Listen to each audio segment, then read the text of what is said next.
And in your notes, we talk about normal breath sounds, increased breath sounds, decreased or absent breath sounds, and crackles and wheezes. So basically, what this is getting at is that you have different gradations of normal. Basically, if you think of air flowing through a relatively dry tube, that's going to be your normal breath sounds. So it's going to be pretty quiet. It may be increased, animal may be excited.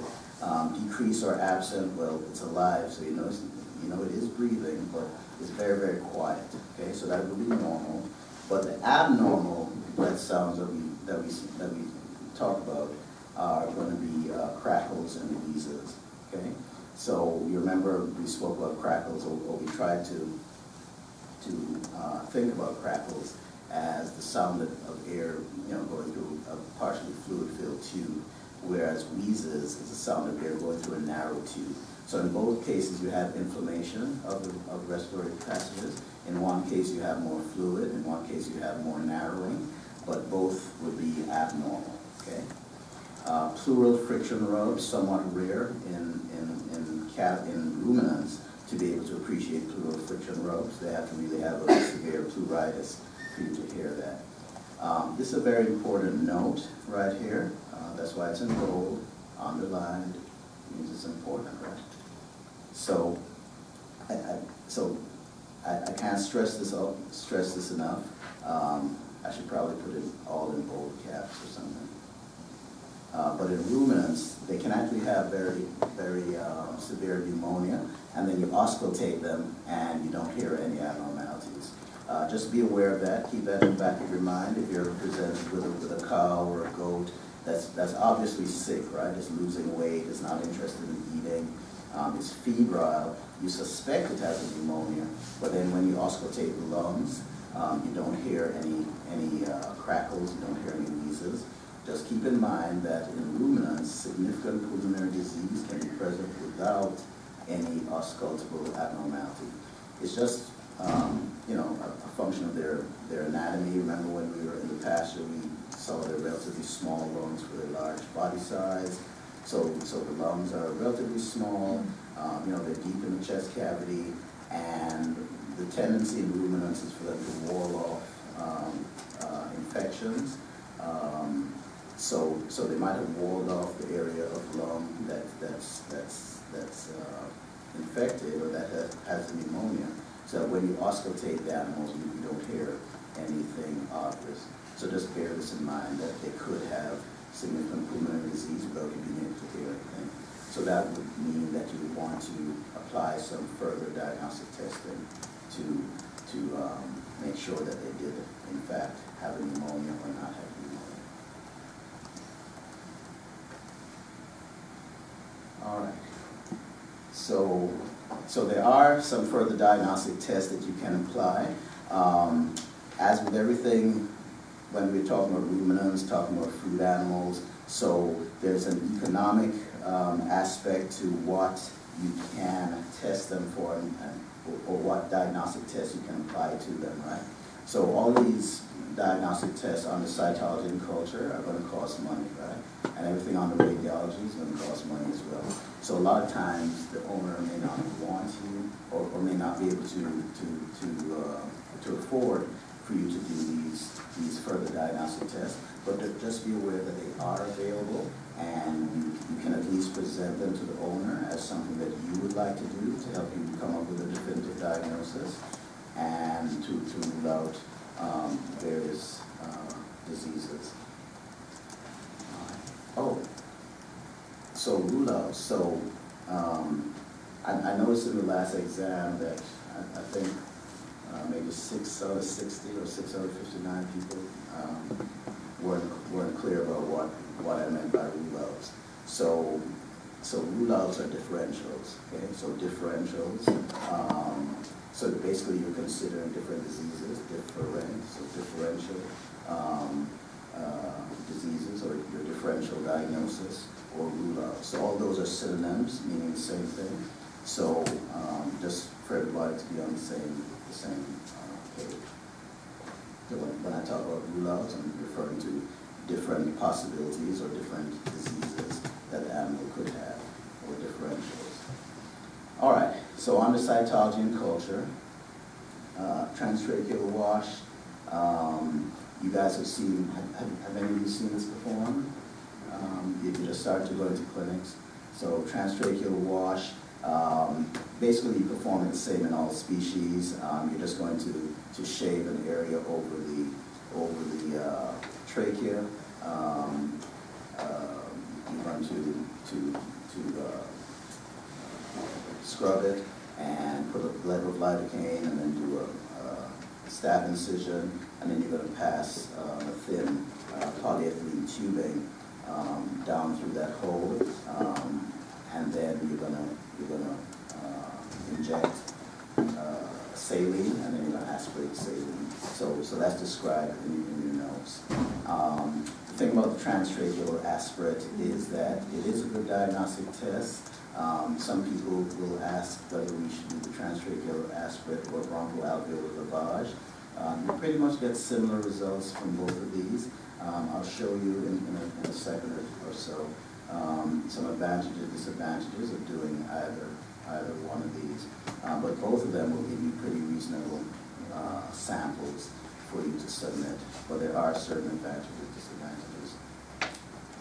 Nasal swab. So intuitively, you would think that you're getting this thick nasal discharge. You could just do a nasal swab and submit it. The problem with doing that is that you are going to get a mixed population of bacteria, so you may not be sure exactly what's causing the disease.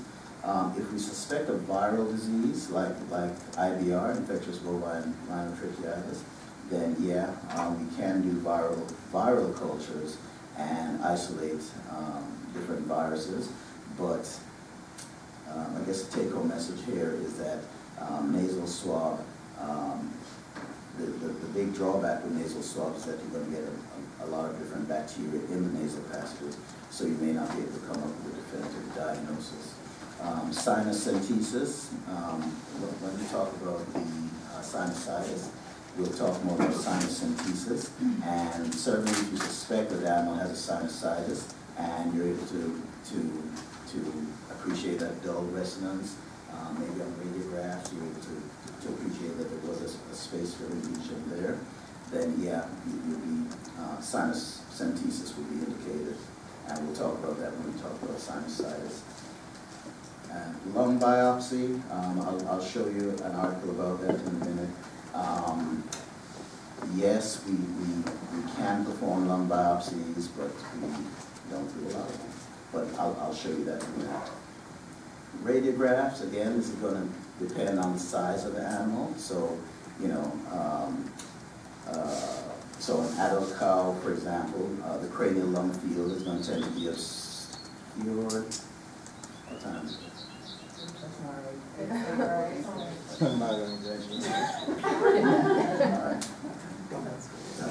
I've been promising to kill that clock for the last couple of years. One day you're going to come in and it's going to be missing. And you're going to suspect that it's me.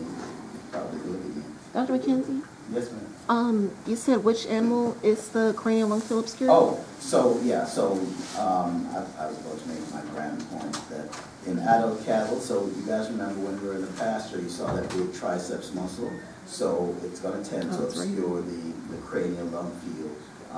When we spoke about auscultating the heart and having to push the stethoscope up and forward under the triceps, and also the cranial lung field is going to tend to be close to that area as well. So the musculature of an adult cow is going to tend to obscure the cranial lung field if you're trying to do thoracic radiograph. So bottom line, we don't do thoracic radiographs in adult cattle just because of those disadvantages.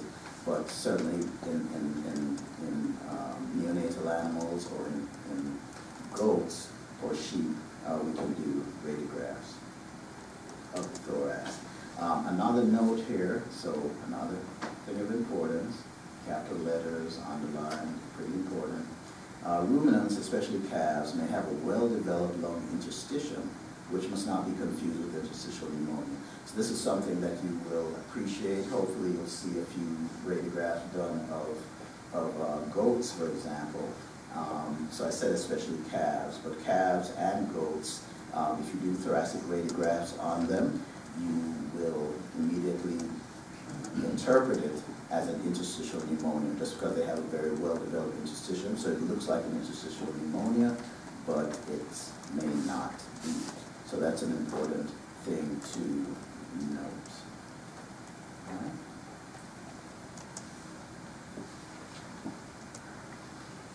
So, how many of you guys read veterinary articles? They tend to be pretty dry. Yeah. So what I do is I'll just read the abstract. So I'll read this little part of here, and then if it's something that I'm interested in, then I'll skim through the rest of the article. But no, I don't routinely read through an entire issue of Javelin because it is very dry, dull. Not like this legislature, it's silent. All right. So let's see. So we spoke about BAL. And we're also talking about endoscopy here and transtracheal sampling. So this particular article is talking about bronchoalveolar lavage to investigate bovine respiratory disease.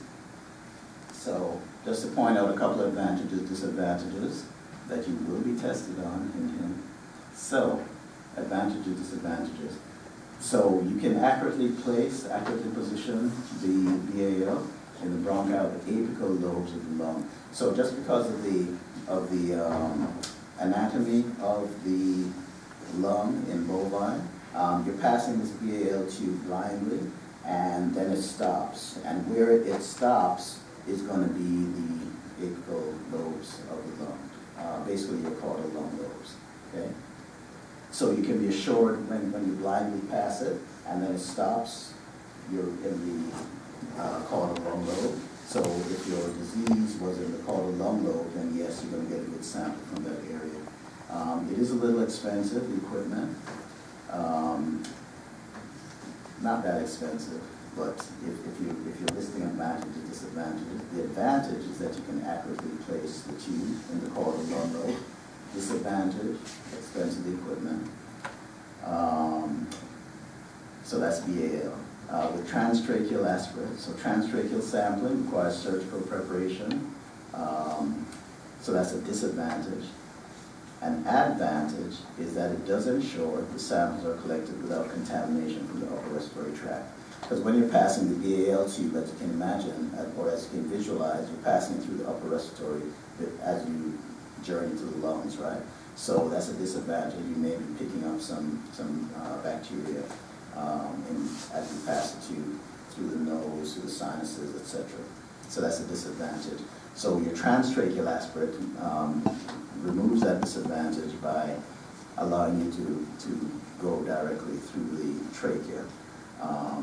So it does ensure the samples are collected without contamination with the upper respiratory tract. This may be of value when investigating bacterial disease of the lung. However, the more invasive nature of this technique renders it less suitable for routine investigation. So that's a disadvantage. So basically it's more invasive because you're doing a stab incision, you're shaving, you're prepping. So the time and the expense and the invasive nature of the transtracheal aspirate is a disadvantage. The advantage is that you can collect your sample without contamination from the upper respiratory tract. So advantage, disadvantage of transtracheal aspirate, and advantage, disadvantage of BAL. Advantage is that you can get a good sample from your caudal lung lobes, because that's where, due to the anatomy of the lungs, that's where the tube ends up, in the caudal lung lobes.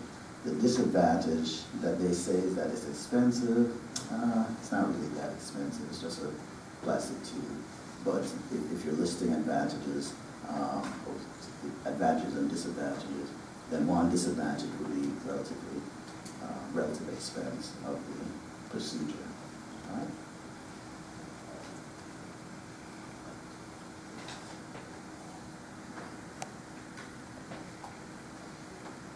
And let's see. So then this question came up this month on the ACPI listserv. So I like how they address us. They're very respectful. Hello, Brain Trust. All right? So when you guys email me, make sure you say, Dear Brain Trust. All right? That's a joke, guys. That means anyway, so their question here was collecting fluid from tracheal wash, transtracheal wash from cover sheet. And now, I'm not sure of what the experimental protocol here was, but they said that saline would interfere with what they're attempting to evaluate, so they requested that they use sterile water instead. So that's kind of unusual. Most of the time when we do a transtracheal aspirate, we're going to use saline. Well, all the time you're going to use saline. And this guy had some reservations about this possibly causing some injury and edema. So yeah, you guys remember what class would that have been, physics or chemistry? You remember osmosis, right? Right.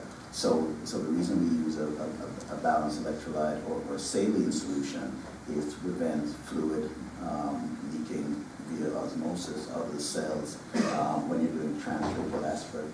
So I thought that was an interesting question. I've always done them with saline. Has anyone had experience with using sterile water instead of sterile saline?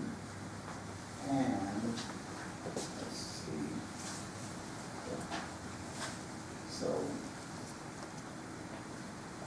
So some of the opinions. So the nice thing about the listserv is that you get a variety of opinions from a variety of people. Always interesting to read. Respiratory system well adapted to handling water. You should not worry about cell damage if you're not using near drowning volumes of water. So that was an interesting opinion. And then this other opinion was that your cells would degenerate or lyse fairly quickly if you use water. And so, you should use normal saline. So what you guys will learn as you become veterinarians and as you practice is that there's going to be many different opinions as to what you should or should not do. And it's pretty much going to be up to you to determine what works best in your particular case or your particular situation. I mentioned lung biopsy a while ago. So this was an article on percutaneous lung biopsy in cattle. And it was an okay article, but basically I concentrated most of my reading on the abstract. I did look through it, but the abstract pretty much tells you what I wanted to know. So basically, your landmarks, 9th intercostal space, to do your lung biopsy. Let's see, the collar standing and restrained, and what was their bottom line? It is safe. Percutaneous lung biopsy is a safe procedure in healthy cows. Basically using a true cut needle. Have any of you guys seen that performed? Maybe a liver biopsy in a dog. Anybody?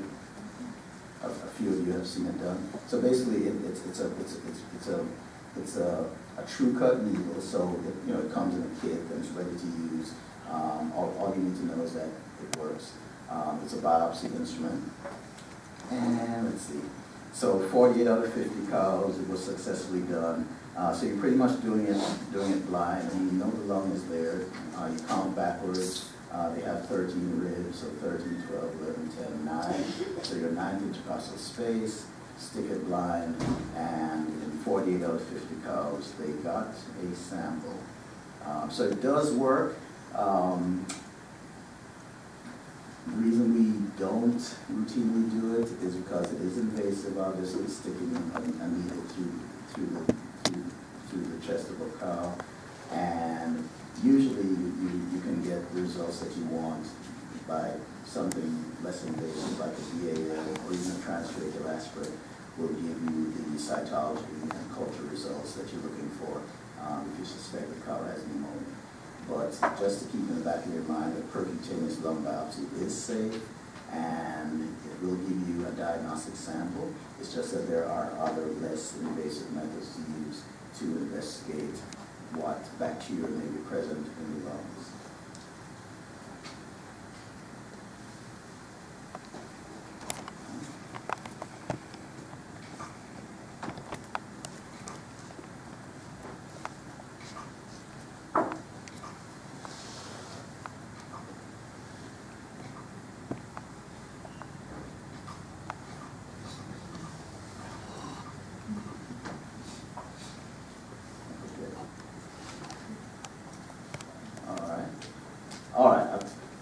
Endoscopy, as you can imagine, endoscopes are pretty expensive. You do not routinely pass endoscopes in a cow. They tend to try to chew on them. And when I first started working, I did that once, and then, you know, got chewed out. Get it? Got chewed out because the cow did crunch it, and yes, it cost a few $100s to repair.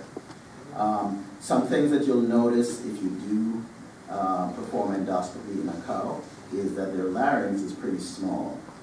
That's another reason why pneumonia is so serious in cattle. Their breathing passages are just relatively small for their size. So the larynx appears pretty small, and they have these rounded arytenoids. So basically you just see two round objects, and then you see this small opening for the larynx. And also they have an accessory bronchus. So as you pass the tube, you see, instead of seeing, when you come to the bifurcation of the trachea and you see the left and right bronchus, you're also going to see another little hole just before you get to that bifurcation. So that's their accessory bronchus. Let's see. Okay, let me just try to finish this. Ultrasound.